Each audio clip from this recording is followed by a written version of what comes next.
میرے رسول کریم علیہ السلام کی یہ حدیث ہے، میرا دل کرتا ہے میں اس حدیث کو روز لوگوں کو سنایا کروں، روز سناؤں۔ امام جلال الدین سیوطی نے لکھی ہے، اللہ کے رسول ایک دن فرمانے لگے فتح مکہ کے بعد حضور آئے تو مسجد بھری ہوئی تھی، پہلے چند لوگ ہوتے تھے، اب فتح مکہ کے بعد بھر گئی مسجد۔ حضور تشریف لائے تو صحابہ اٹھ کے کھڑے ہو گئے، حضور نے شان و شوکت دیکھی، مقام دیکھا اللہ کا دیا ہوا، تو محبوب رونے لگے۔ نماز مکمل ہوئی تو صحابہ نے عرض کی حضور آج آپ رونے لگے نماز کے وقت، کیا ہوا؟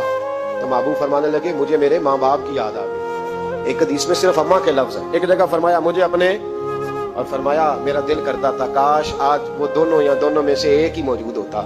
فرمایا میری اماں موجود ہوتی، میں تمہیں نماز پڑھانے آتا، میں سورہ فاتحہ آدھی پڑھ لیتا۔